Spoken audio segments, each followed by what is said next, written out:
Welcome back to another episode of the Gifted Performance Podcast. If you haven't already, make sure to like the video and subscribe for future content. For more information about our one-on-one coaching and other training or nutrition options, visit giftedperformance.com. Our newest feature, the Gifted Express, offers premium programming for bodybuilders, powerlifters, Olympic weightlifters, and lifestyle clients for only $30 a month. Enjoy the video, we'll see you on the next one, and as always, stay gifted. Welcome back, guys. Another episode of the GPP, the Gifted Performance Podcast, giving you both knowledge and practical takeaways. You get 2 in 1 right there to improve your own general physical preparedness. Let me tell you a story to start us off. So, Dom, Paul, and I, we were talking, and we said, we've had a lot of guests on. You know, we've had the likes of John Jewett, Chris Tuttle, Greg Everett, Zach Talander, really big names in the industry. Every time we bring them on, and I think Dom said this, he said, Ryan, I feel like these guests just dull our shine. They hold us back. I, as a peacock, need to be able to spread my wings and fly. And bringing someone on like John Jewett, who just doesn't bring the same IQ that I have to the game, to the industry, it holds me back. So that's why it's been a while since you've seen a guest on here. So our guest today must be true royalty of the industry if we buck the trend of having these dinguses, for no better term, like Tuttle and Everett in them. Please don't beat us up, guys. My food we love you. Tuttle, we love you. And we brought on the one and only John Dorsey. You may know him as Goob U. John, have you ascended to the level of internet personality where when people see you in public, you don't even get called by your real name? Are you Goob in public, or do people still call you John? Nobody's ever recognized me anywhere, actually. Not even at bodybuilding shows, bro. But it's Goob U 2 because Goob U 1 got canceled. So hey, whoa, no spoilers, no spoilers. We'll get there, sir. Yeah. So wait. Is it appropriate to call you Goob? I don't know if I can call you John. I've never heard the term John before. You don't even look like a John. You look like a Goob. Honestly, I hate it. But I have people that have known me for like 20 years, and they don't fucking call me John anymore. It's like, it's my own fucking fault. And I guess it's like your own parents? Like your own parents honestly, are like, you're Goob now. with that hat on, you look more like a Jebediah than a John anyway. Well, I've been calling this the Jebediah fade because me and Ross, we both Amished up to mess with. You know, David Mosquito? Yeah. We had him on our podcast, and for no reason at all, we just, like, Jebediah faded, and he answers, and he's like, okay. Like, what's going on, guys? Nobody told me anything. Man, that guy is such a fucking dweeb. I just want to throw that out there and have that on the internet. He's funny as shit. He makes way too many memes, but he's a funny dude. He's too nice, though. It's cool. You can say it. He's a fucking idiot. I was trying to get him to be... I was trying to make him say something mean for like a whole 2-hour podcast, and I couldn't get it out of him. Like I was like teeing it up, like, bro, just say something mean about fat chicks or something. Like just let us have it. We don't have to tee up Paul. We just say a name that he doesn't like, and Paul's like, yeah, I just want to say unequively, fuck that guy. And fuck him forever. And if he died tomorrow, we are definitely losing our monetization on this one. The world, that's fine. We lost it a long time ago, Dom. No. Yeah. Like I'll be falling asleep and they're like, David. I'm like, what? It's instant adrenaline rush. David, like I just got stabbed with an EpiPen. Dom, anything that you want to add on the front end of this episode before we dive in? Where can the people find your World of Warcraft arena clips? Where will those be housed? What YouTube channel will they be on? I don't know yet. I'm still deciding. All right, TBD. Goob, I call him Goob. Sorry, John. But he is a RuneScape fan. He doesn't believe in WoW. Like the modern RuneScape? Listen, bro, I ain't sitting in that virgin chair, so you can't accuse me of playing RuneScape. It's been at least a decade, okay? Look at Paul's chair. That's a man that benches 500 pounds. Look at that chair Paul's in. Okay, Dom over here, the fucking virgin, but you gotta get rid of that chair, bro. How many monitors do you have? Be serious. 3. He told me yesterday he's thinking about getting a 4th. That's a red flag. I'm having a kid next week. God, that's big news right there. That's more important than the WoW arena highlights right there. You got Blake Kuza joins the world. Yeah, so then I can put him there and I can still look at it. Hey, I got 3 monitors too, guys. Oh my fucking god! I have a laptop. I don't even have a desk, honestly. Just pull up this fucking laptop. You're just a legend, dude. Yeah. I might be lazy, or I live in a small apartment, so there's like literally, if I wanted a desk, I'm hating right now because I don't have the space to put a desk anywhere. My apartment's like 700 square foot, bro. It sucks. Fucking terrible. I don't have anywhere to go. It's one room. Right, and so the people need to know who the fuck is John Dorsey, and where did Goob even come from? Where did this moniker of yours come from? So, if you guys are familiar with Reddit bodybuilding at all, Of course. so I used to post there all the fucking time and troll and post dumb shit. I would always post the shit. People could start like, you guys have encountered this. What is your diet? What do you eat? What do I do? And I would always say, 35 eggs a day. That's my go-to diet. And I never explained. I never elaborated. I would just say 35 eggs a day because it's way fucking easier than being like, leave me alone. And then they had something to think about. And it turned into this really fucking weird thing where like I was making fun of Mark Rippletoe, GoMad, gallon of milk a day. If you guys ever heard about that. Yeah. I was like 35 eggs a day. And nobody made the connection ever. It never was connected that I was just trolling Mark Rippletoe. And people would be arguing. I'd see threads on Reddit bodybuilding where they were arguing for 35 eggs a day. They're like, well, it's like, basically 200 grams of protein, 200 grams of fat. Like this is like bro keto. This makes perfect sense, guys. And I would get Snapchats from these fucking kids with like 12 eggs in a blender, and they'd be like, bro, how do you do this? Like, this is so hard. and like nobody ever asked the relevant questions, like, because how many eggs come in 12, right, in the carton? You have one left over. Like, why don't you just eat that one? Nobody ever asked these questions. What does your fridge look like at 35 eggs a day? Where do you put all these eggs? Like, it's like nobody asked any of these questions. They would just fucking run headfirst into it. And so I had some weird following because I was posting this all the time. They believed it. And then I made one post that like nobody saw. It was like a front double bicep. I was getting ready for a show, and they're like, my caption was, "Sorry about my goober face. I just woke up." And like 6 people commented on it, which is what makes no sense about this to me. 6 people commented. And this is Reddit bodybuilding. It had 250,000 followers on the page at the time. I was a fucking nobody. Nobody knew who I was. And the next day, I leave a comment, and my name is DDDDD John. It has nothing to do with Goob or nothing. I leave a comment, and some guy replies, "Whatever, Goob." I was like, what the fuck? And I had to think for a few days about like, what did I say? Like, where's this coming from? Because like 4 or 5 people replied like, "Oh yeah, okay, Goober, okay, Goob." And it was that. It was literally one small fucking comment that I made calling myself a goober, and they're like, "Yeah, it makes sense. Looks like a goober to me." And then I can see it, dude. They made me a mod at some point for like no fucking reason. The mod replies, he like sends me a message. The guy who created, his name is David, and he's like, "Hey, I realized you weren't a mod, so I made you a mod. I thought you were already." And I was like, "Why would you give me this power? Like, I'm gonna abuse it. What the fuck?" It was actually a joke. They were like, "We need a mascot," and they saw your photo, and they're like, "This is fucking it." It's been like fucking 7 years I've moderated it, but I think I've deleted like 3 threads. Like when I started my business, I was like, well, I guess I can post my own shit here. Why not? And there's like rules against self-promotion, but this is like before it was super serious. And I was like, my stuff should fly. Here's my coaching page. So I felt like a bastard for that. But it's like, you gotta use what you got. And it's a good board. I don't know if you guys have ever been. It's kind of devolved into like a bunch of I've actually, children. I don't participate on it, but I've like looked through it before, and I actually came across a thread of yours a while back. What was it? I didn't know it was you at the time. I sent it to somebody else, and they're like, "Oh, that's Goob," and I'm like, "Oh, that's what Goob looks like." Was it a stupid thread, or what was it? I think it was on like a peptide or something you're experimenting with. Oh, I can't. I know what you're talking about. I don't remember what the fuck it was, but it was some bullshit. I can't remember either. Yeah, it was a really long time ago. Really long time ago. But yeah, that was pretty much it. Yeah, go ahead. Are you a fan of, or have you ever enjoyed the food item called Goober? Are you familiar?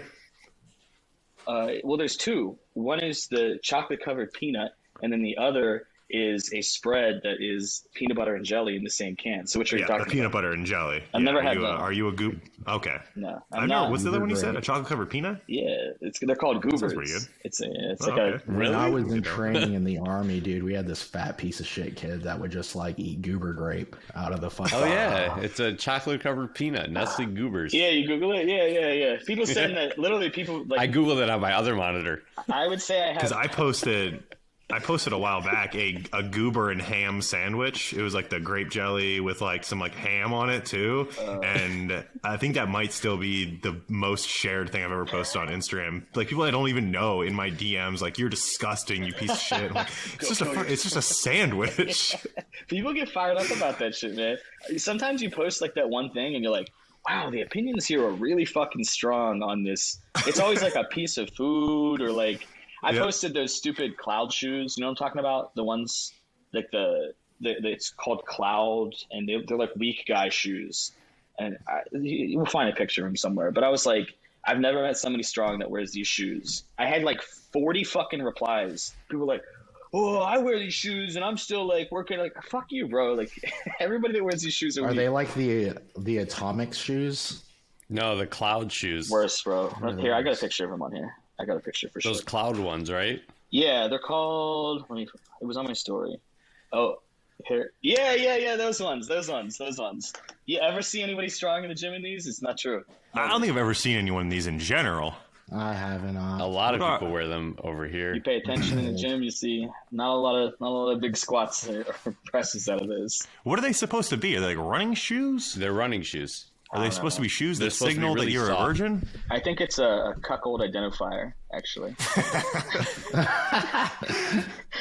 Oh, they got like level up models. The Cloud X, They all waterproof, are equally ugly monochrome. and really stupid. Like, I don't know, man. It's a weak they're guy not shoe. great. I think it decreases your performance, actually. We try to make you a little weaker so that your wife's boyfriend can outbench you. Okay, yeah, I would say that makes sense. It makes perfect sense. They have free I shipping. don't know, though. man. I don't know shit about shoes. I'm a New Balance guy. I like New Balance. New Balance is fine. I actually found a pair of New Balance at a bus stop once. This is when I was like fucking poor as shit. I had like nothing. I was like scamming, doing all dumb shit. What we were talking about right before that you can't. Sucking dick for coke.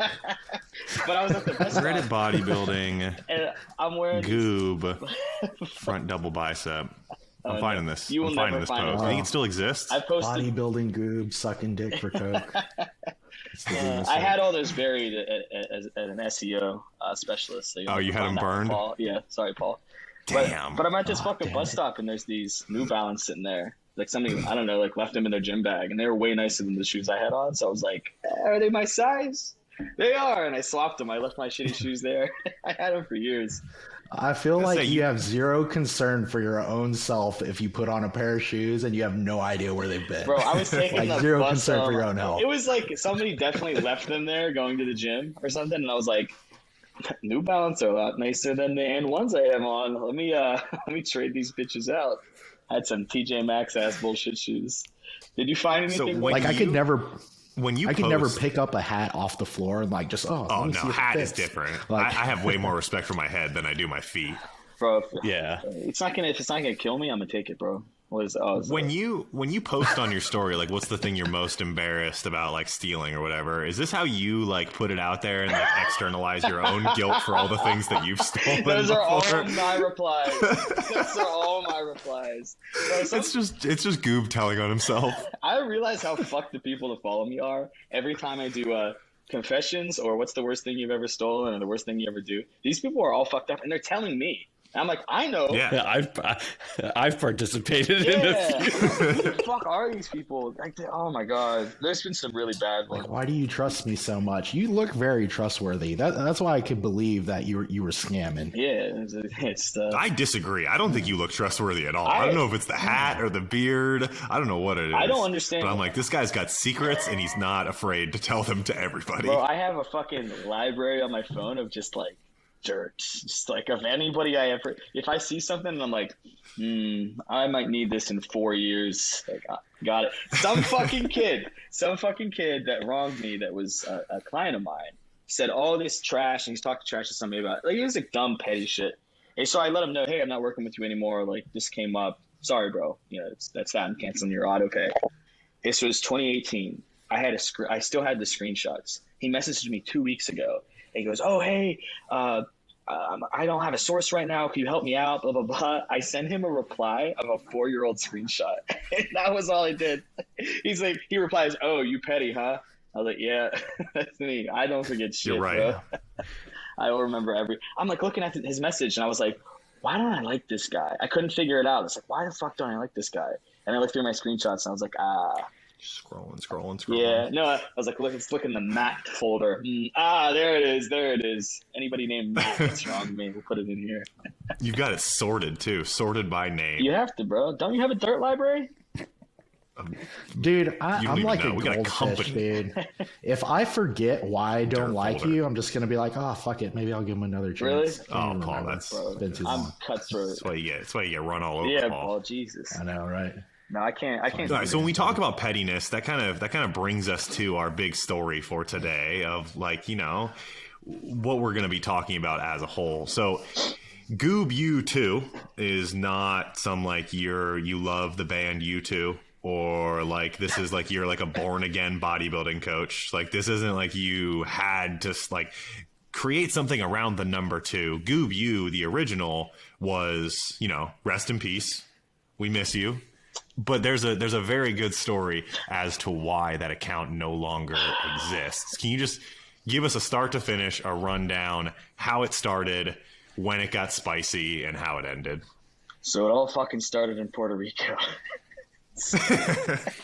So I took my girl on this trip to Puerto Rico, and I always post shit on the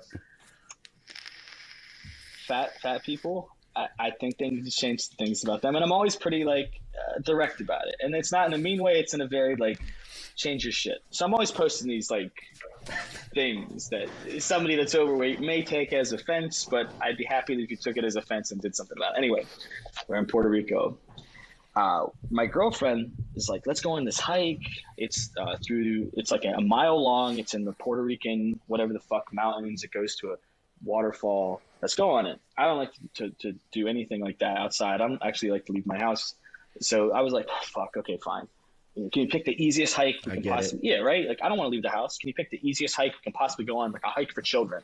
So she does. She picks like the easiest fucking hike we could ever possibly go on. So we get there. There's like old people, like children, regular. There's like another couple from Brooklyn, which is kind of cool. So we're talking to them. And there's a woman with two, probably 11, 12-year-old boys, and then like a 23, 24-year-old daughter that I could probably only bench 5 times. And I mean, I took 315 for 12 the other day, so you know it's. I was gonna say I saw 3 cookies go for double digits, so we've got to be somewhere in that like mid 3s. We're talking like a 365 range. Yeah, it would be tough to overhead presser for most juicy men. So I would just say that. And so I'm like, God, fuck, you know, like you're looking, you're like, fuck, you know, like you're sitting on a bus and like somebody that's huge, you're like, fuck, this is gonna fuck my whole day up. So I'm like trying to be positive, but I'm like, this is why I got canceled. I'm trying to be positive. I'm like, whatever, it's the easiest hike humanly imaginable. Like, this isn't going to be that bad. We're like a quarter mile in. She's doubled over. And there's this super nice tour guide. He's wearing flip-flops, by the way, for this hike. That's how tough the hike is. He's in flip-flops, and a lot of people are in fucking flip-flops. He didn't even need his cloud shoes. No cloud shoes necessary. I didn't bring mine, bro. I was in like flip-flops too also. And so this boy's like running. He's like running to the front to show us where to go, and then he's doubling back to go and like, I'm not even making this up. I have a picture of it. I can't show you guys, but he's underneath her like, is it a hindquarter at that point? I don't know. But he's underneath her, and there's like a log we have to step over, and he's like pushing her up. And I was just like, whatever this guy's getting paid, it's like not enough. So she's like, she pukes twice. We get halfway there. She literally quits. And we go, it's a beautiful waterfall. 10 minutes later, we're at a waterfall. And she's like puking in the forest somewhere. We're having the time of our lives, whatever. We're walking back. We collect her. She's puking again. She's complaining. We go to like a place to eat, and she's like literally still puking and complaining about like how tough that was. And it was horrible. And this is at the time that all this health at every size stuff is like huge. You know, it's because it's been huge for this year and last year. Health at every size, health at every size. And I'm like, that ain't health. The fuck you mean that's not health? So I made a post, and I'm like, hey guys, I think you're harming people. And have you ever seen how the health at every size people do their post format? It's like direct statement and then like 3 panels where they're telling a story about why whatever is harmful with no actual data. That's their point. Like just feelings and a statement that I think is conclusive and no data. So I was like, I'm gonna troll them and I'm gonna use their format to make fun of them. And so I tell my story about this chick goes into the forest and can't fucking, keep it. Hey guys, keep going. I gotta have a guy measure my window. Oh, it's phenomenal. I hope he's not like 350 pounds because he's gonna hear this shit. He's going to be halfway through the measure in the window. This is so hard. He's puking in Paul's sink. Paul's like trying to hold him up. I'm like, you can measure it, dude. I'm going to turn my camera off. You're fine. Yeah, we don't know what this guy is. So anyway, this fucking girl pukes, whatever. I make the post, and it's basically like, hey, it's from a good point. It's like my brand of niceties where I'm like, hey, maybe you're harming these people saying they're healthy because they can't go out and do what I saw a 75-year-old man do and children do.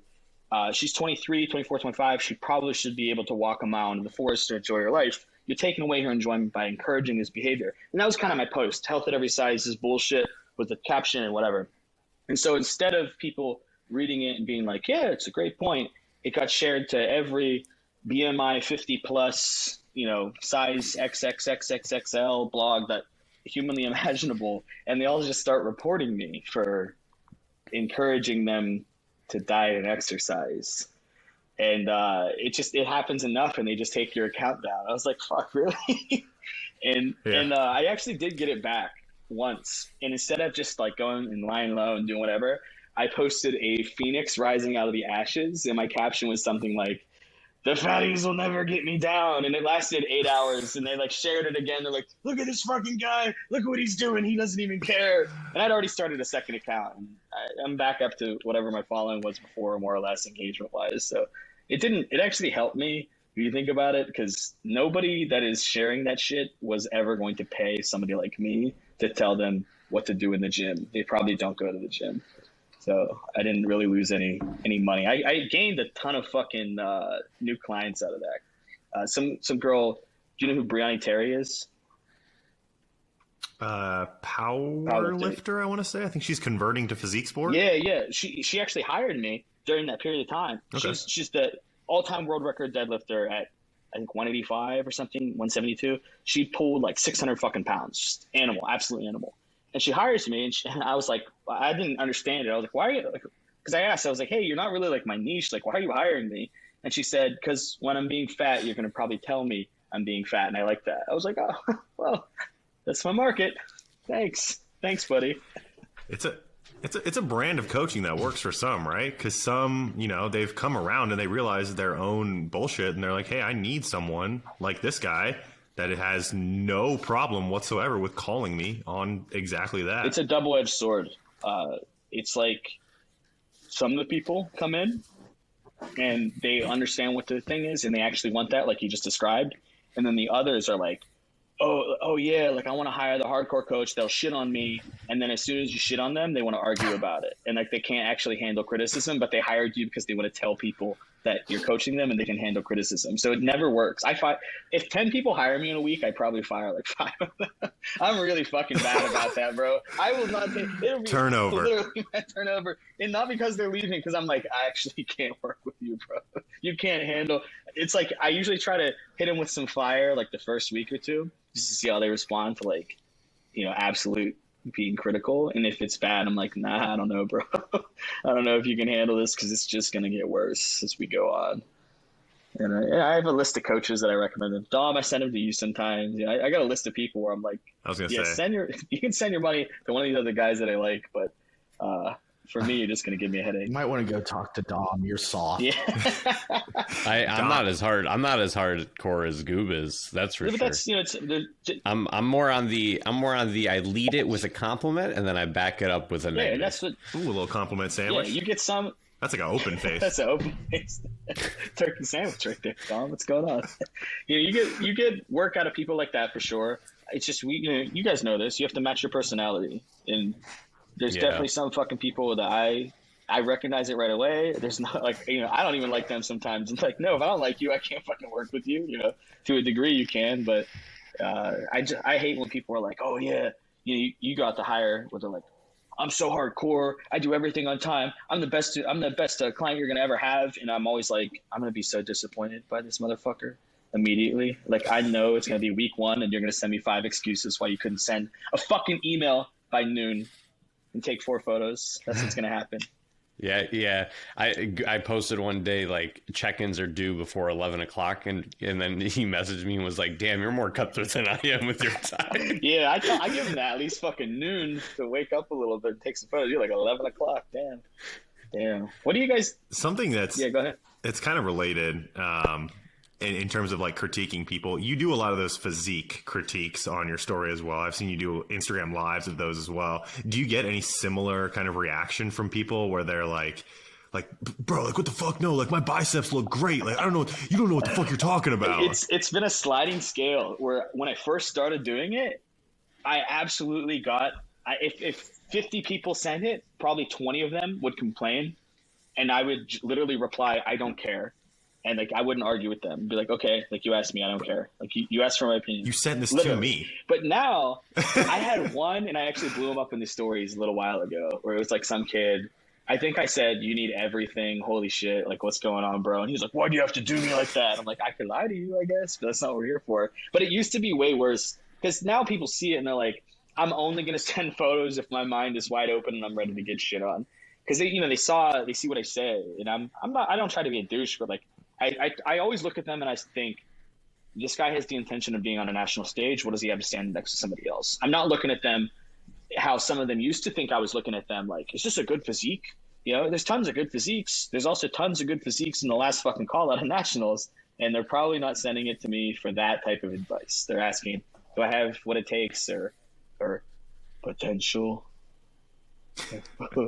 That's the best one. I got a message this long from somebody the other day, and it was like, I just want to see what you think is my genetic potential and this and that. And I'm like, how long have you been lifting? They're like, a year. I'm like, I don't fucking know. You don't even know, bro. I don't know. You don't know. Yeah. Nobody knows. Oh my God. I made that post the other day about how potential is a worthless word. Because I was like, what, if I tell you to quit, are you going to quit? Like, what the fuck is this? Just try it.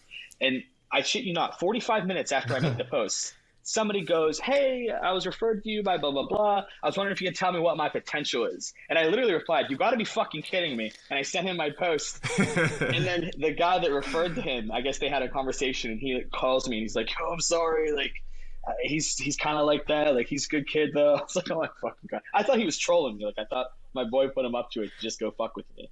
But no, he really was just asking the thing that I hate when people ask me about. Because it's meaningless. Well, you know, if I say yes, does it make you any better? If I say no, are you going to quit? The answer to both of those is no. Probably. Yeah, they'll probably quit. Yeah, and if you would quit, then there's your potential right there. Your potential. No, those people are just looking for like self-validation. They want some. They want that affirmation. Yeah, some sucking out of that. That's what they want. And you don't give it to them, and then they're upset about it. It's like, go back and listen to Monday's episode of Kuz's Corner, the talk about toxic positivity, especially in like the social media space. That's exactly what people are talking about right there. Like, they're posting for one reason alone, and if they don't get that validation, or their homies don't come through, like, oh man, like, you're 1 week out, but like, I bet your glutes will come through, and they've got like this, like, just wait till it dries out, this like flap of fat coming off their ass, like, oh, it's all water, bro. It's not, and you're lying, and you're a bad friend. Fucking idiots, bro. Toxic positivity is a problem. Me and Ross talked about that the other day. We were going to cover it, but I guess you guys already did it. So now we need to, I guess, rip on fat people or something. But Jesus Christ, bro. Yeah, I mean, you can just host. You can rip on me. Host Kuz on your podcast and let him go in on it. Listen to that episode this morning. I like that one. It's really bad.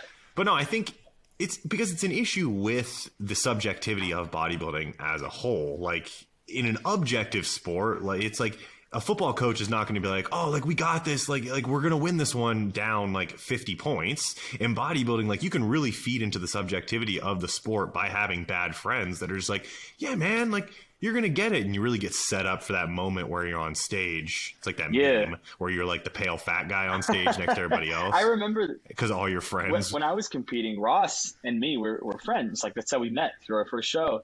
And I just remember Ross was the only person that I trusted his opinion of, because he would just constantly tell me I fucking sucked. And I did suck. I would like win my class, but like, I wasn't a good fucking bodybuilder. And he would tell me how much I sucked. And when you're too fat, whatever, pick another show, blah, blah, blah. And you post on Instagram and everybody, the trophy, first place. And it's like worthless. Overall, Pro card. Well, I say this all the time, but you're gonna find out eventually. You're gonna find out. Some kid called me because he wanted to hire me, and he's got this coach. This kid, he's paying $750 a month for a local coach. By the way, let that sink in. $750, and he's like, my coach got me doing nationals in July, and I'm like, send me some pictures, bro. And he sends me these pictures, and I was like, all right, well, you're either gonna find out now or you're gonna find out in July, but you're not winning the show, and you shouldn't do it anyway. I just saved you a lot of money. Like, you don't have to hire me, but like, here's a list of other guys. I don't know if we work together, blah, blah, blah. And I was like, you know who Chris Aceto is? And he goes, no. And I was like, Chris Aceto, Sean Roden's coach, legendary bodybuilding coach, put many Olympians on stage. He goes, I don't know who he is. And I said, and that's why you're paying $750 a month to some fucking scrub that is not Chris Aceto. Chris Aceto charges $250 a month. And you could have him and an M3 leasing it instead of this chuckle fuck. And he's like, oh, well, I'll look into that. And hopefully he hires literally anybody other than this guy. But, Jesus. You guys ever heard of that? He's gonna post that he's working with Chris Aceto. Oh, yeah.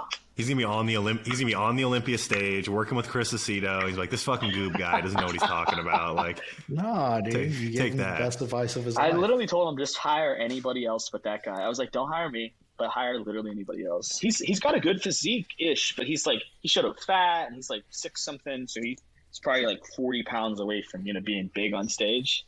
And some guy's charging him. Wrap your mind, that's rent a lot of places. $750 a month. That was my rent in Pittsburgh for a 2-bedroom. That's a lot of money. Like, I was like, bro, you can have a luxury car in Chris Aceto's ear, or like, I don't know, you can get a Corvette probably, bro. It's like, hey man, how much work do you think your coach is actually doing? Not a lot. And that's, I guess that's another topic. changing 3 numbers and then sending you over some copy and paste programming, and you're like, yep, $750. That's worth it. To some degree, like, you're paying for it to be done right. You're paying for the expertise and to know when to go, when to stop, and all that stuff. But there's a point where it doesn't make any fucking sense. I don't think I've ever done anything that was worth $750 in 30 days' time for another human being. And I mean, like, I don't know, maybe if I was helping them move or something 3 times in the month, like, that may make sense. But fuck, that's a lot of money. It's a lot of fucking cheddar for 4 emails probably.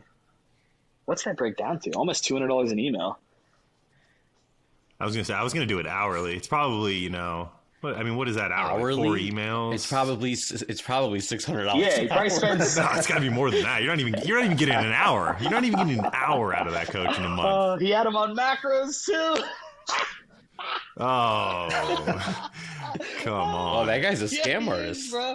And I was like, who's he got at the Olympia? Like, this number 750. That's got to be. He's got 20 people. Shelby Starnes But money. like, they all got to be at the Olympia, or like, I don't know.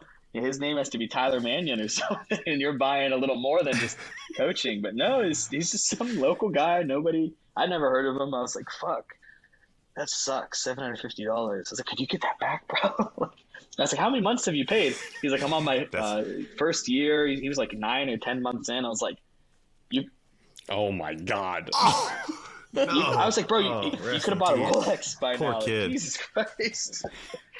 Fuck. And I mean, Good damn. man. He seems like one of those kids that anybody could coach, like genetically blessed and like young and listens and all that. And instead he's paying $750 a month. Insanity.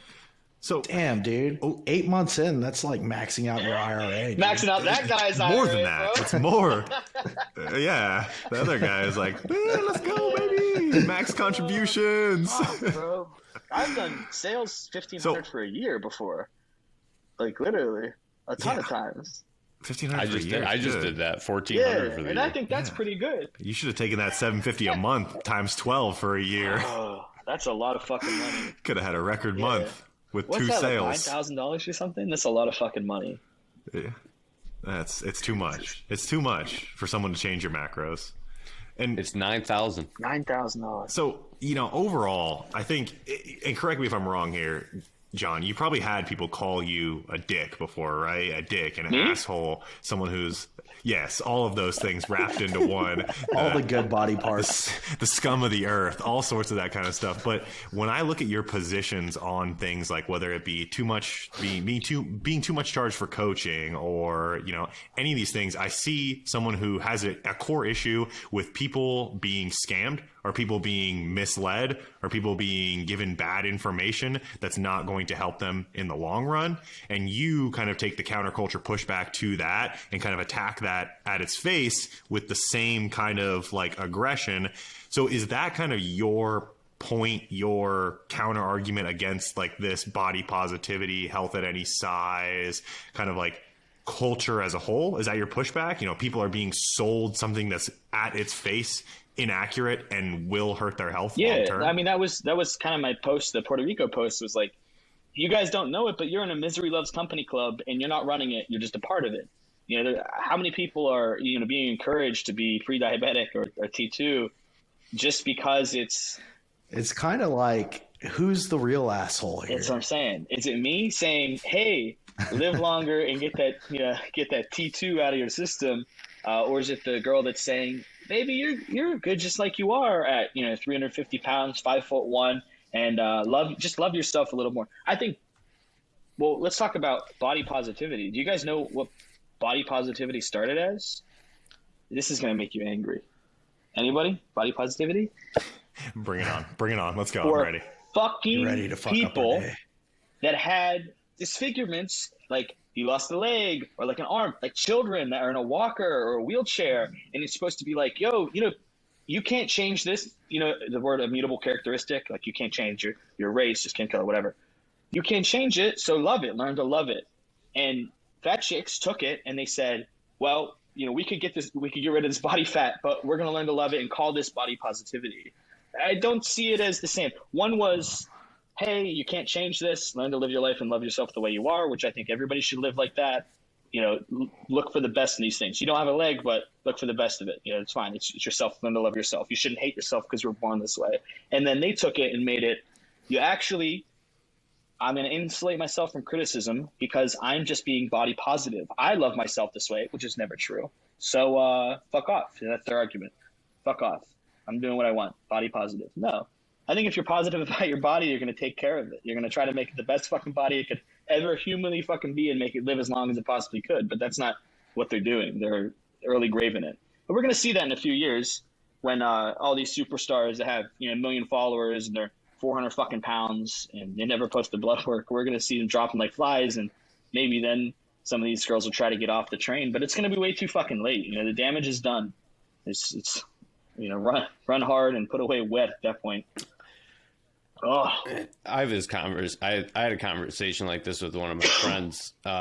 He's a bigger guy, 300 plus, and he has 2 kids now, and he just couldn't get on track. Right? I don't care. And then I told him, I said, dude, you want to be here when your kids get married? And he's like, yeah, of course I do. I said, do you think you'll be here when your kids are married?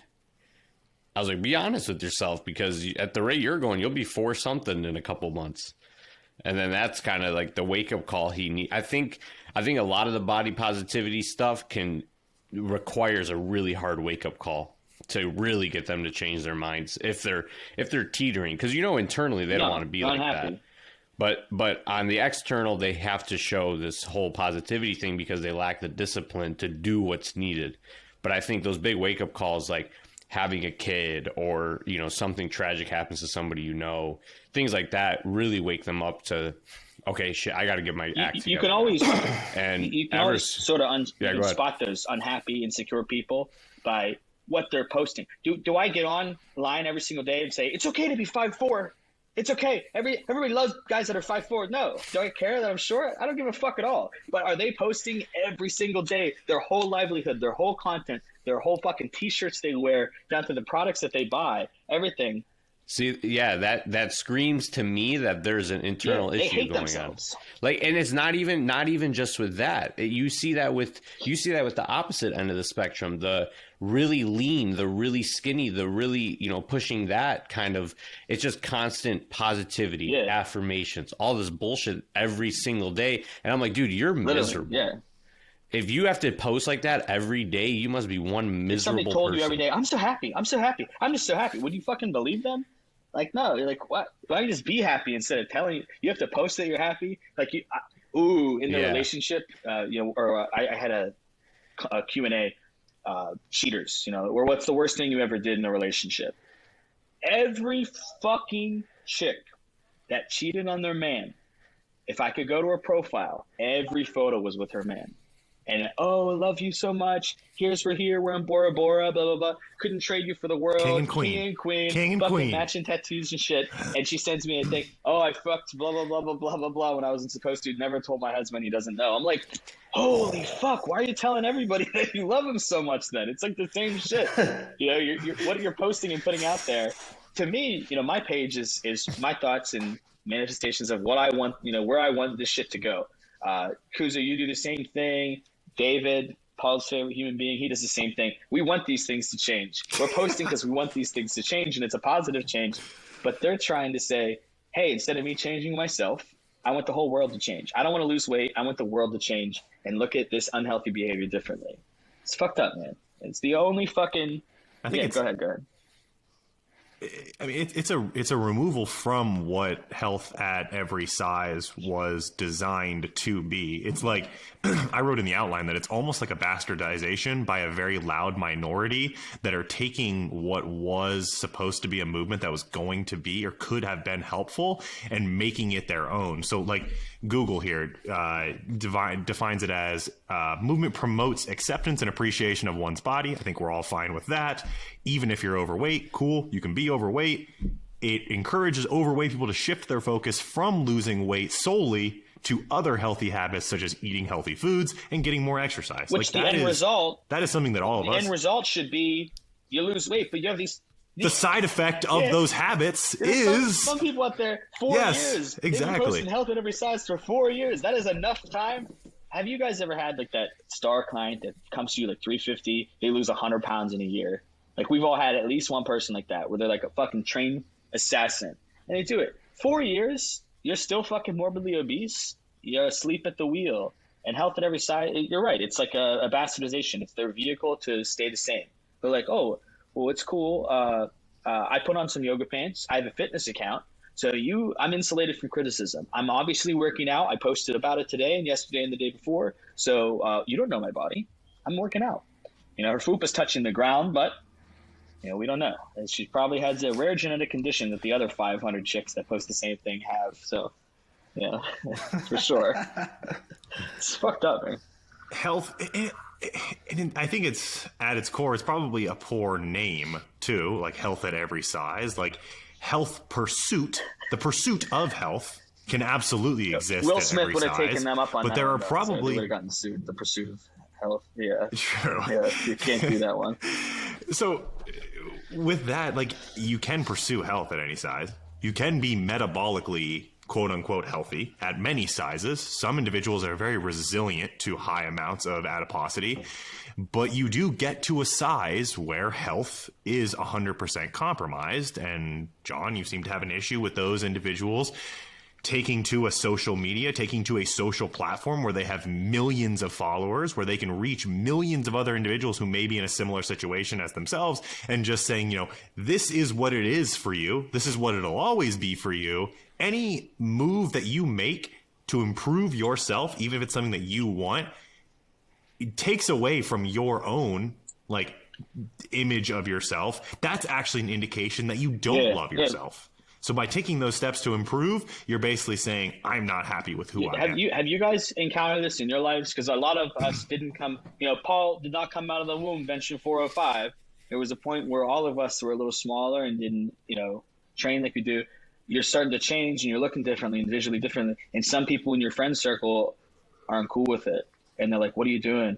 I had some girl at work once. I'm not even big. I've never been big. And she's like, don't get too big. Like, why the fuck would you tell me that? Like, what is what the fuck is going on? People don't hang out with you no more. They're taking your self-improvement as a criticism on themselves. And it's just because they hate them. It's never somebody that's in good shape. Because if you see some, like, men are super good about this. Or at the fucking gym, you see some dude that's jacked. We're not sitting there going, I bet he takes steroids. We're like, holy fuck, I wonder what he does to look that great. Holy shit, that guy. I feel like most people in my life were supportive, except my mom. Mom really? never cared for it. Mama Serafini, Jesus. come on. Yeah. Call Paul today and tell him say? you love him, even though he's big. What did she say? She's like, oh, don't get too big. Like, you know what I mean? She was worried. She was concerned. Jeez, bro. My parents were a little concerned at the beginning. My mom called me fat. My first cousin, or my mom's first cousin, is Will Dabish, who's the founder of Powerhouse, the whole entire company, and he was super jacked, and she was just like, I'll never forget when they found supplements, and they were like, you're gonna be like him, you're gonna die. And I was like, no, I'm not. But now he like walks with a cane and like had a bunch of surgeries and stuff. And in the beginning they were like, you're just gonna end up like that. And I was like, I don't think so. I think things have changed since then. But then now they're supportive because of course it makes money and all these things. You guys triggered a memory in me just now. I think I can tie together why I have such a problem with health at every size. This pro-obesity. Can we call it pro-obesity? Pro-obesity? Has anyone said that before? I don't know. Oh, you better get the trademark on that ASAP. T-shirt. So when I started bodybuilding, I worked at a call center for Bank of America, and it's like, I don't know if you guys have ever worked at a call center, but it just attracts the fucking least motivated individuals humanly possible. And this wasn't just any call center. This was a call center in the fucking middle of West Virginia. So it was just you ever heard of Mountain Dew kids? They just like fucking grow up, instead of drinking milk, they're just drinking Mountain Dew out of the womb. It's like that type of shit. I can visualize it. Just got into strength training. This is like fucking 12 years ago. I'm working out, going to this fucking call center, and just like 400-pound women that when they went on their break, instead of getting up out of the chair, they would just push off from the fucking desk and scoochie their little ass to the break room to use the vending machine, and then scoochie I'm not even kidding. They'd go to the fucking bathroom, and there would be a park of chairs. There'd be like 6 chairs from all the fucking fat chicks that like got out of them to go shit, and then go back in the chair, and then scooch back to their desk. It was... I feel like you just described my whole day, dude. There was a girl once. She's on break, and you couldn't tell that where her neck was, and she's on break, and she's got her phone, and she like, I'm walking behind her going on break too, and I see her lift her neck flap up and put her phone in the neck flap and lay it down, and she's on a call with the speakerphone, so she doesn't have to hold the fucking phone up. That's utility. That's efficiency. Extremely just say you're jealous. Just say you're jealous. Game, have you ever heard the game Team? Where like you point at somebody and you go Team, and you build the other person's team for them. And so it was like we had an album of just like the craziest shit we ever saw. It was like 400-pound people like scooching and the whatever. I had a picture of the girl with her phone. It was okay. Let's canceled again on her. I got Goob U 3 already though, so it's fine. Yeah, you've already got that set up, so you're good. Guys, be nice. Be nice to Goob. Be nice. Come on. He has good intentions. The intentions are good. The intentions are good. Genuine. I just he genuinely wants to do good in the world. I feel like I have no room to talk because my whole life is fucked up now from like this pursuit that I'm on. Like I can barely scratch my fucking neck. Like I was trying to sleep last night and my trap was like weighing into my neck, and I was like, I don't think I can sleep like this, dude. I breathe hard. There's a considerable difference though. You are not going to get up on a fucking platform and argue that being 265 fucking pounds, jacked out of your mind and a bunch of shit is healthy. You're never going to tell anybody that is totally fine and healthy. You're going to say, it's hard to fucking scratch my back. I can't sleep on my fucking sides. I have a CPAP mask. You're going to tell people the bad stuff about it and tell them, the truth. They're saying, I can do everything that an able-bodied person can do. Why are you using the word able-bodied to describe somebody else? Motherfucker, I saw that post the other day.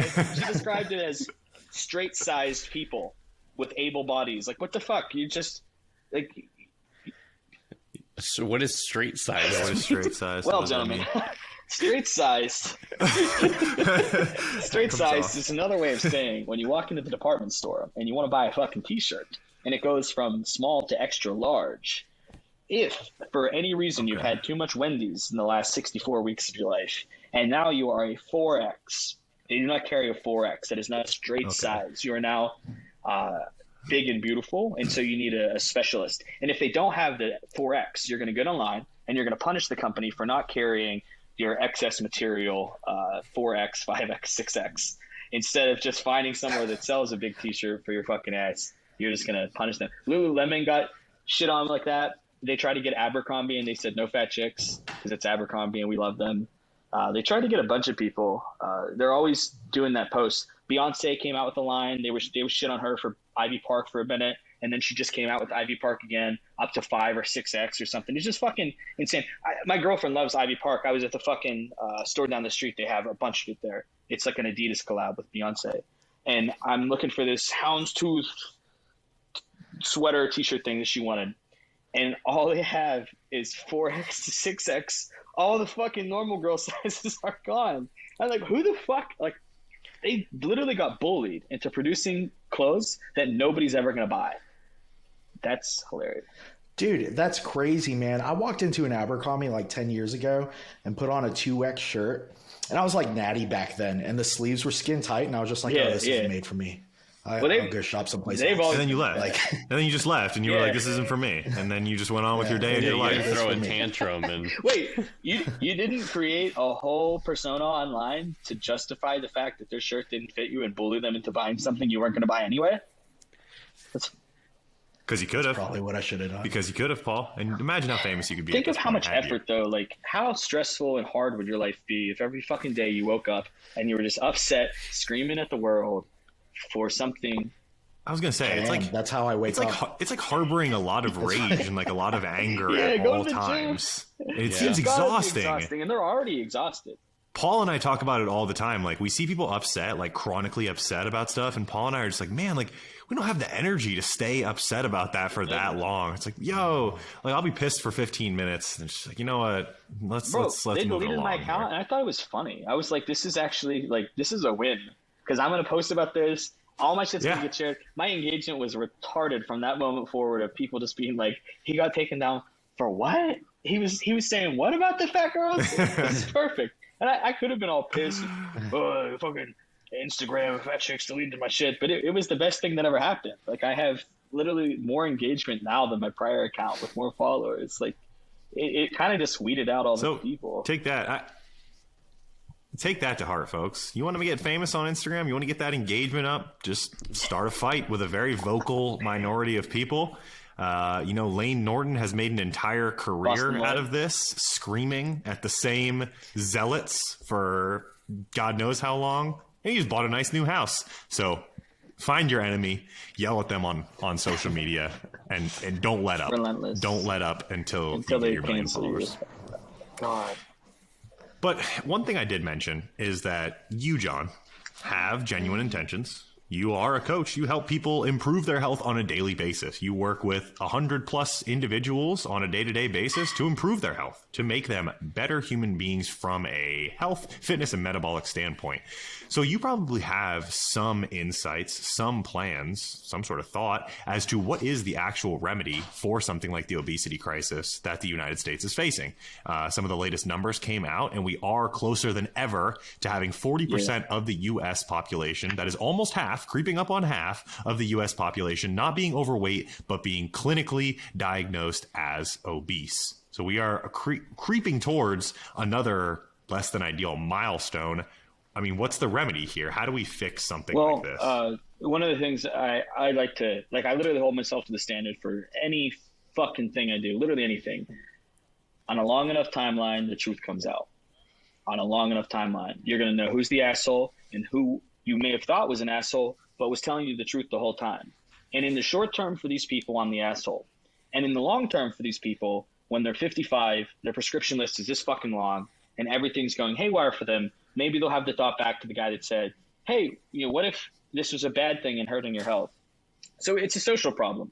It's not there's no encouragement we could give these people to do anything different. There's no post we can make to do anything different. But there's a social issue right now where you go to Germany, they're fat shaming in Germany, bro. You go to literally any other country other than the UK, because they're at like almost 60%. I think they're beating us right now in obesity statistics. But anywhere where the societal pressure is to be in shape and live long for your family, because it's a lot more close-knit. You got to take care of your mom. You got to take care of your grandpa. You go to fucking Japan. You're not finding 600-pound people in Japan. It doesn't exist. It's like a fucking circus for them to come here and go to Orlando, Disneyland. They're like, what the fuck is this? Who are these people? I love that you brought up Germany. Like, I feel like nothing but peak human performance is acceptable in Germany. Yeah. They invented Turinable. Literally, yeah. Like, they invented yours truly. I know some German people, and they're direct and to the point. Russians too. They're like, a lot of my friends in the city in New York. There's a lot of Russians here, and if you're fat, they're telling you're fat, and not because they're mean, but because they want the best for their friends. well, they make you wrestle a bear as a child, and if you're fat, you just don't survive. That's why they have no fat people. They're direct and to the point, and that's, we look at it, is food any different there? No, you can still order a Big Mac in fucking Russia. You can still order DoorDash in Russia. Is anything different? Do they have better gyms there? No, they probably have shittier gyms there. I think America's probably at the forefront of gym performance and in our social media and our culture. For the small niche that does it, it's pretty big.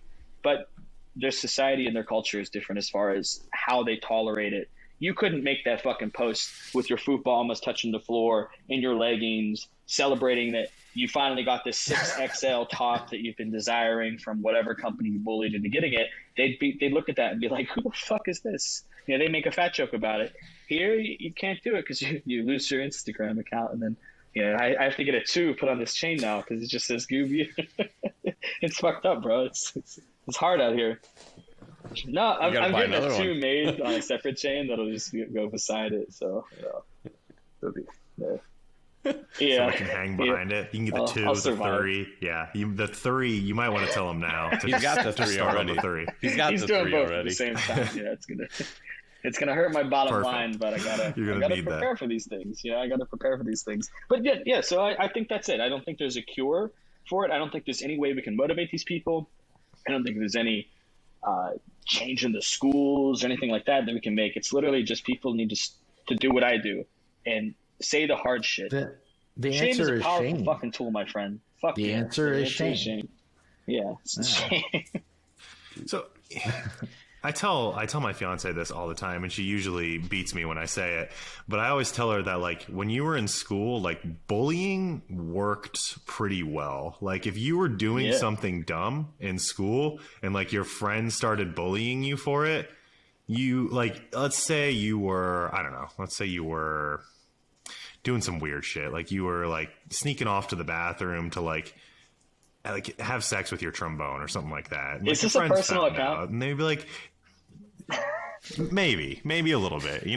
Trombone was my friend, and so he's still buried in the backyard.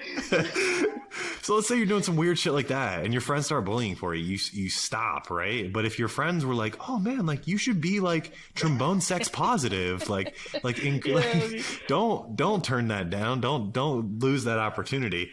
There is a little bit of an aspect there that, like, maybe, and this is kind of in jest, but maybe bring back bullying. I bully the people like. Dude, we're getting canceled for I mean, I bully my best friends the hardest. Like the people, like my client and friend Josiah posted we deadlifted the other day, ringed his ass. I'm a fat old man, but I'm stronger than him usually. And he was so pissed because we're pulling deadlifts or whatever. He gets whatever. I get one more rep than him. And so he posted a video, 40 pounds more, like 2 days ago. He posted a video and he tags me. It says, "John, don't you dare do 6." And I literally, it's like midnight and it's the day before my back day. And I just text him to bully him. I'm like, "Josiah, I'm not going to do it for 6. And he's like, "Oh, okay." I'm like, "I'm going to do 5:45 for 6. And he's like, "Are you serious?" And then I post it public. And you know what? That motherfucker is not going to sleep until he does 5:45 for 7. Like, it's just not going to fucking happen because that's how he's wired. And people that want to be better are going to take that criticism and take that But is that really bullying? To some people, yeah. So that's like kind-hearted bullying, right? That's like Really? Me and my like friends talk shit to each other every day. Exactly. Yes, we I don't thought that was mean love. like the true bullying of like bullying in like a negative sense is like making fun of for something that they can't control. Yeah, so like if we me use playing like, World of Warcraft as a kid. I mean, so like if we use like John's example of body positivity earlier, like someone who like lost a leg, like making fun of them for not that having would a be leg, like I would say that's fucking that's like yeah, that's like the bad bullying. Well, there's bad and good bullying. Too much. Yeah, that's the bad. Yeah, the good bullying is like when Dom posts a video of like 405 for 3 on deadlift, and I just post like you're a pussy or you're weak or something like that. Like that's the good bullying because Dom's like, you know what, I could have done a couple more reps. Yeah, and we're kind of pushing each other like that. So there's good and bad, Think right? of that fucking comment and be better for it. He's gonna be like, I'll get 4. Fuck that fucking guy. Fucking gifted podcast. Yeah, Fucking show that guy.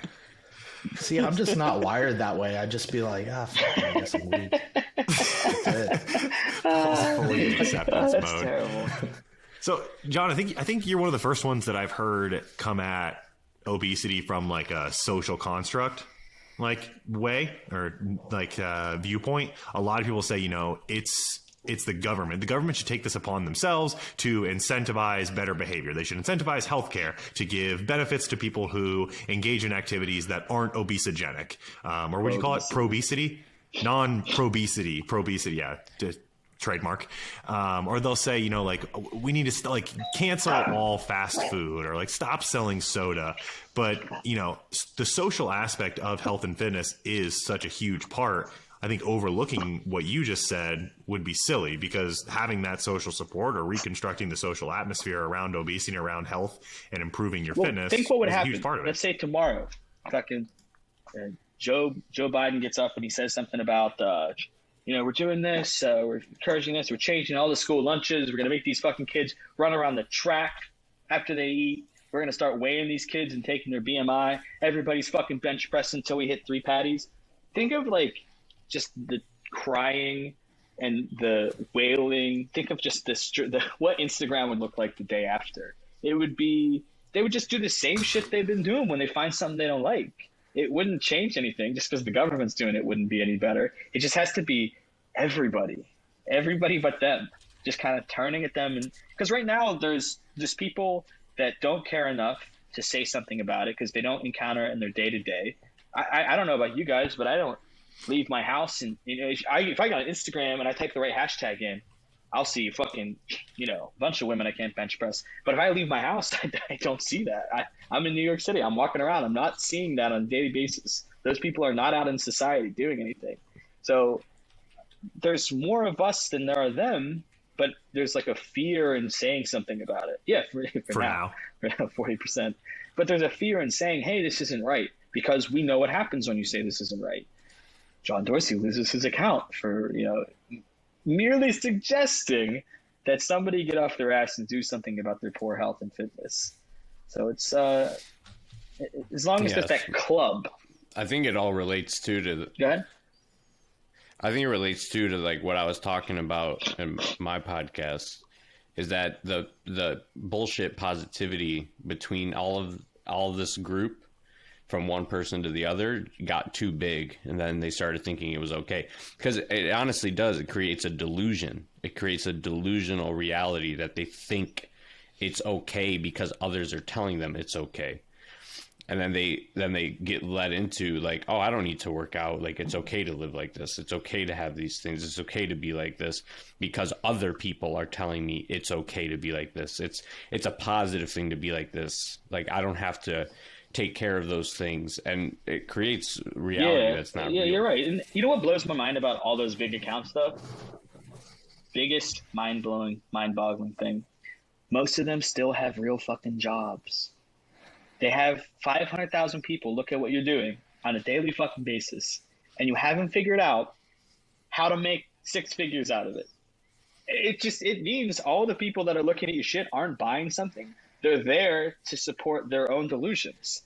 Like, they're not selling any products. They're complaining about other people selling products. They're complaining about other people, whatever. It's a complaining account. So you got 1 million followers, but like you literally wake up 5 days a week to go work for somebody else. They're not doing it right. Like, you shouldn't have that following and not be able to monetize it. Most of them have real fucking jobs. It blows my mind. Like, none of us have 500,000, 100,000. I don't think anybody even has 40,000 here, right? Yeah, we haven't even made it to 10. We're spending all of our money buying Dom followers, and we still can't get him to 10. Dom, you're making a living. You don't go to work. Squad Father, I think you're making a living. Paul, you guys are all making a living doing something online with your social media presence. It just blows my fucking mind how, we're offering something. We're offering a benefit, and they're offering a soundboard of crying. Maybe that's the problem. Maybe they're crying too much. I don't know. Too many tears. Yeah. Too many fucking tears. That is a soundboard. I like that. I like that you said that. Yeah. That's a good one. That's what does drive me kind of nuts though, dude, is like when a female, usually it's a female, will post a photo of their off season. They're like, this is real life, can't stay shredded forever. And then you have like 25 women under there with like the field goal fucking emoji hands and fucking fire emojis and shit. And it's cool. You can't stay shredded year round or whatever. I'm just like, statement. Are we going to make these posts for another decade? Like, we've already been talking about this for a decade. We get it. We know. Do you guys know about dumbbells and donuts? So I know that you had like a spat with her, and I thought that was how you got your account canceled. I thought it was her. Meal prep. I thought it was her that did it. So hard and so far into the stratosphere of pro obesity that there was an account called "You Look Like a Man," which I don't know if you guys have time for that story, but she got canceled, and I kind of drove the bus that canceled her, and she still doesn't know it to this day. It's a huge story, maybe another podcast, but. Dumbbells and Donuts, I went after her because she's charging $350 a month for coaching and sucks. Like, I will objectively say, I would sit in a court of law and say she sucks, and you could back it up with photographic evidence of how shitty her clients always turn out. She like put a team together of other coaches, and she's like a coach too. And I literally was like, hey, I'm going to beef with you and make fun of you until you stop coaching and just let your other people handle it. And she actually did that. I was like, go back to work, go do something, like literally anything else. She was trying to marry health at every size and competition prep. She was trying to marry those two things, health at every size and competition prep. She had this fucking video where she's talking about, I'm out, I'm on the road. I am so proud of myself. I just went into a gas station and they had Cinnabon. And so I didn't get a Cinnabon, but I got a pub sub and strawberries. And I'm like, holy fuck, two bad choices. You're dieting and you bought a pub sub instead of Cinnabon, and you want a high five for that. Talk about toxic positivity. And I'm sure she got, the fucking goalpost prayer hands in her inbox about it and shit. But I screen recorded it and I was like, this girl charges $350 fucking dollars a month, guys, just so you know. And it was bad. Is that a real number? Did you just make up a number? Or is that the actual number? I had no fire with her, just seeing her suck. And I went to her website to see what she charged. And at that moment, it was like a switch flipped. I was like, nope, can't do this. $350? Nope, sorry. You are a fucking thief, lady. And it's, she's a fucking, yeah. Wait, so you said marrying health at every size and contest prep. So would she like advocate for people like, hey, you can get as fat as you want in the off season, totally cool if you plan on. She had girls that looked like they should be. If you had like a plus size gas station shoot, just imagine what that would look like. And she'd be like 5 weeks out. Yeah. And she was like feeding them to the slaughter, right? She was like just feeding them onto the stage just to like get them maybe I sound like destroyed a douche for saying this. And if you look at it the wrong way, I'm the bad guy here. But I would rather send my people prepared. Because think about it. You're an overweight woman. You're in a bikini. You're on stage. You're in front of a bunch of other fucking chicks that tried. The audience is full of the family members and friends of those people that tried and know exactly what it's supposed to look like. Other coaches, other people in the industry, a judging panel. Nobody knows that you did this because you lost 50 pounds and you're excited about your new wardrobe. You're just going to get made fun of. And I would rather you not get made fun of. But she doesn't care about that. She sends them to slaughter. There's 5 girls in the class. She posts about how they got 5th place and posts the trophy and shows up to the show and whatever. And then 4 girls sign up at $350 a month and she can pay her rent. again, and repeat the cycle over and over and over. And I literally posted photos of like her clients, and I was like, this isn't what it's supposed to look like. This isn't 6 weeks out. This girl shouldn't even be thinking about a contest prep. You know, I had a guy try to hire me the other day, and I was like, if you're okay not going on stage for 2 years, I'll take your money. Otherwise, there's other people that'll scam you. You're not ready. You're not even nearly ready. And he's like, oh, what if I hire you for an off season? Yes, now you're talking my language. Phenomenal. You know, but this girl, somebody literally, it looked like, you know, just you go to the bus stop and you find like 6 people, and she's like, I got 6 competitors. You know, that's just her, that's her fucking squad that she was showing up with. And I don't think she directly coaches anybody anymore, because like I came down hard about it. But she's got like some other people that fuck with her. She's got some pros that are coaches for her. Like, I don't really understand what the fuck's going on over in that world, but there's a lot of money changing hands and not a lot of winners coming out of that circle. So not that great. Yeah, I observed that one from a distance, and I was very confused as you were. Like, why are these people associating with this individual? How is this a team? Who is qualified here? Why do your athletes look like this? The messaging that you're putting out there doesn't line up with the competitive bodybuilding space. It was just it's like a very Twilight Zone-y kind of feel. It's when sad I too, stepped because into there's it. a lot of people that they hire a coach because somebody else told them about him, whatever. They have no idea what the fuck they're getting into. They don't know what it's supposed to look like, and they get conned. And like I said earlier, long enough timeline, you're gonna know who the asshole was and who's telling you the truth. And when I made posts about her, I had, shit you not, probably 40 girls inbox me that were her ex-clients that were mad all about the same thing. I got embarrassed. I looked like an idiot. She fucking scammed me, and I wish I could get my money back. Fuck that girl. You know, I told them all, file a PayPal chargeback. Fuck this girl. She actually said she was going to sue me, and I DM'd her, and I was like, I would love nothing more than that. That would make my year. That would be a controversy. Like I actually get to use my law degree. Like, all the shit I was saying was true. She did charge $350 a month. None of her clients were fucking winning. They all sucked. Like, what the fuck? You know, the insulation from slander is, if it's true, that's, you know, if I was saying she charged $1,000 a month and she's, you know, touching her clients, like, okay, she can sue me for that. But I never said that. I just said she sucked and she charged too much. That's someone else entirely. That fits that. Hey, whoa. Let's not. No, and I think a lot of what I saw from her and, you know, coaches of that same ilk are like, you know, some people compete just to get on stage. Like, for them, getting on stage is an accomplishment. And true, those people do exist, but they are the overwhelming minority. If you talk to 10 people who have the aspiration to get on stage, 9 of them will say, I'm getting on stage because I want to prove myself and I want to win. I want to do well. There is one of those 10 people that might say, this would just be an accomplishment to me, something that I would like to check off my list.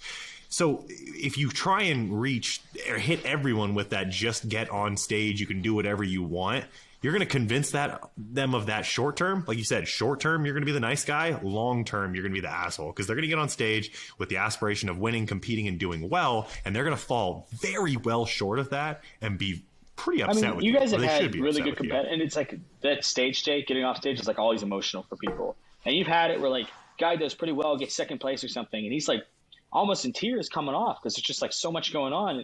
And I just couldn't imagine like not looking like a bodybuilder and being in that position, and just the emotional overload that's going to come with, you just stood next to 8 girls that are ripped and you don't even look like you've started training yet. And there's some girl there's one girl in the audience cheering for you that you've spent $6,000 on so far in the last year and a half.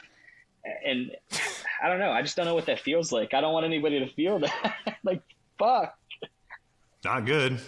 Not good. The expediter calls your numbers and they're lining you guys up, and you see what all the other girls look like, and you're standing next to them and you're like, oh my God, we're all in the same division. Like, this is about to go very, very bad. And they push you off to the side and they don't even look at you again. You're like, wow, I just spent how much money to get on this stage, and this is what the experience was. And those individuals, they leave the stage with a sour taste in their mouth about the sport, and they spend the rest of their life bad mouthing the sport. They say bodybuilding is this, and it's not. Your exposure to bodybuilding was that because you got conned by this individual and you paid $350 a month for it. That is John's core issue with individuals like that. That was great. That was It's right where I was scammers. going. Clip it. Clip It it. ruins the thing we love about competitions. And I see the same thing with bad girls. coaches. Bad coaches do two things. They bring a bad client to the stage and ruins the taste of bodybuilding to them ever again. They never want to do it again. And then it even could have an aftermath effect of somebody seeing that person on stage and saying, "Oh, they don't look that I good. never Maybe thought I about could that." give this a try." And then that The person gives butterfly it a effect. try. Yeah, I never thought about it that way. Yeah, dude. Listen, I compete in Michigan, my man. You want to come to a show?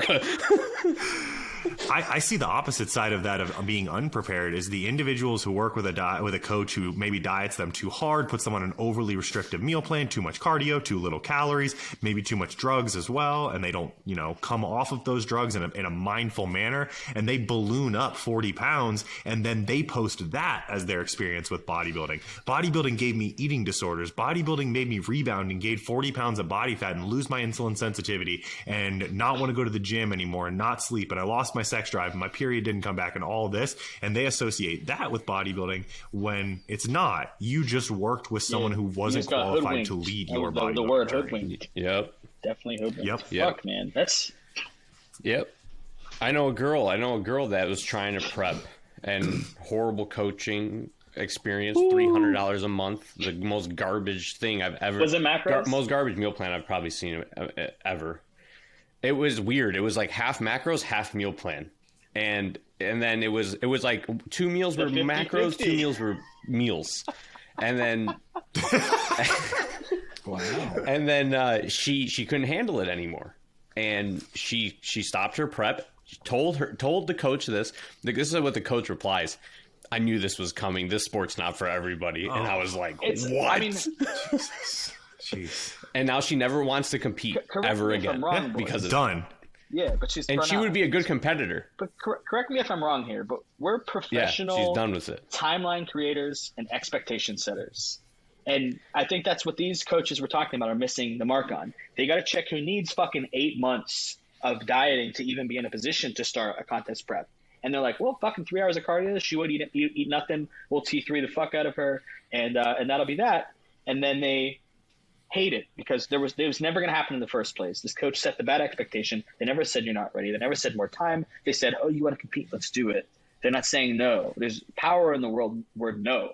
No, you can't do that. No, you're not ready for it. They don't want to say it. They want to say yes, yes, yes.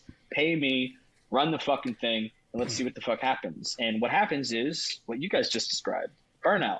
I hate this sport. Wow, I can't believe it's like that. It's not like that. Have you guys had preps where it wasn't really fucked up because you were in a good spot to start and it wasn't miserable until maybe the last few weeks where you're like, all right, now it's really not that good?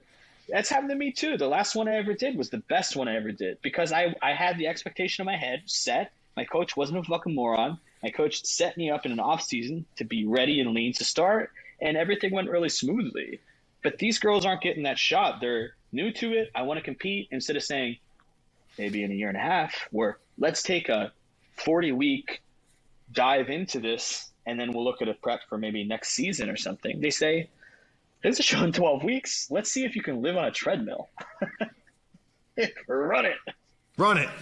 Dude, but like the shitty thing is like coming into coaching, a lot of the I guess high-end top well-known coaches played the number game, and that's what they did, and they built up a very successful business doing it. And you only see the successful ones, right? The pros that survive it or do really well or just respond to fucking anything. And I mean, it sucks. I think a lot of people see that example and they're like, oh shit, well, these top coaches made it doing this. That's what I'm going to do. Or that's their only exposure to coaching. So they just repeat what they were taught. That has a timeline. Client retention is a big factor in what we do. And client recommendation is a big factor of what we do. There's probably 10 guys that I started working with when I originally began that were responsible for my whole fucking business taking off. And you guys know this has probably happened for you too because you took care of them. And if you have this big fucking prep machine that it turns into where you're taking everybody, running everybody into the ground, and like Paul says, the only ones that make it are the ones that would respond to anything, you're going to have 10 good turn-ups and then fucking 400 rotten ones that are never going to tell anybody anything nice about you. Those are the guys we hear all the stories about. You know what I mean? They just run everybody into the ground, and nobody has anything nice to say about them unless you are winning with them, which is, 10 out of 400, whatever it is. Yeah, I think the whole running a lot of people through it, kind of like recruiting top end clients and attaching your name to them, things like that. It's probably a whole nother conversation for a whole nother episode. John, we don't want to take your entire day here. Let the people know where they can find out a little bit more about you. Let them know where they can apply for coaching with you, and let us know if there are any big projects that you're working on, anything that you're getting ready to release this year. So I'm on @Goob_U2. If too long comes and you guys drop this podcast and I get canceled, it'll be Goob U3, just so you know. So there's both of those. I say a little more on Goob U3. We'll edit it. My website is goobutraining.com. If you want to, for whatever reason, after listening to this, actually want to get roasted by me or work with me, you can do that there. And then something I'm super fucking excited about that I'm having come out this year is I'm doing a posing book. We didn't talk about posing at all, but it's probably one of my favorite things that I do for my clients and other coaches and stuff. People send me their people. Dom, you've sent me a couple of your people for sure. And I pose them and show them the way to do whatever their stage presentation. But I'm doing a book that kind of gets you far enough to where you don't need to hire me is the goal, to where you can figure it out on your own enough to learn all the things that you would learn in the session. And then if you want more, by all means, hire me. But I just have too many people that try to get in, and I only have so many hours in the day. So I'd rather put a fucking book out there. I don't need the fucking money from posing, but I'll give them a book, and you guys can learn and do the things you need to do to not look absolutely fucked up on stage, which, God, you've seen some shit if you've been to a bodybuilding show. God. Anyway, so that'll be out later in the year. Yeah. Otherwise, yeah. Hey, when that's ready, let us know, and we will very happily spread that far and wide for you. You got to sit with Goob at a show. I sat with him at North Americans for a little bit, and it's honestly amazing the way he just picks people. Your adductors suck, your hamstrings suck. If you twisted your foot, you could do this. If you could do that, so very highly recommended posing coach. Paul, anything to leave the people with? Paul, how'd the window go? What's by that the way? box behind Was it you? measured? So it was measured, dude. I'm right now. I have no blinds in my house, so everybody walking their dog right now. Would the man have?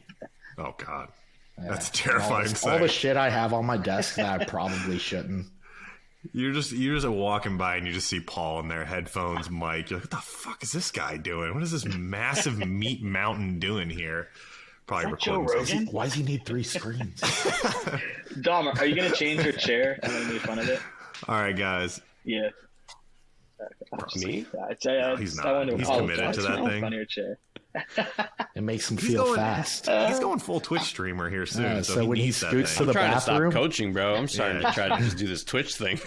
nah. So when he scoots to the bathroom, he can pretend to be fast, man. Dom, plug your Twitch real quick. What is it? Twitch.tv/ Kuuz, Kuuz. Go subscribe now. You're going to see some good content over there soon. As always, I am the Squat Father. Follow us on Instagram at Gifted Performance. Make sure you like, comment, subscribe, do all that weird YouTube shit. Bump us up in the algorithm. Make sure that as many people as possible see this so we can get Goob U2 canceled ASAP and we can move this train along to Goob U3. Oh shit! I do have a thing. What is Answer it? responsibly. Look out for it. It's coming. We're going to put the link below. Pre-register. Do it Learn your responsibly. shit so you stop fucking yourself up. We will see you on the next one. As always, guys, stay gifted. Later.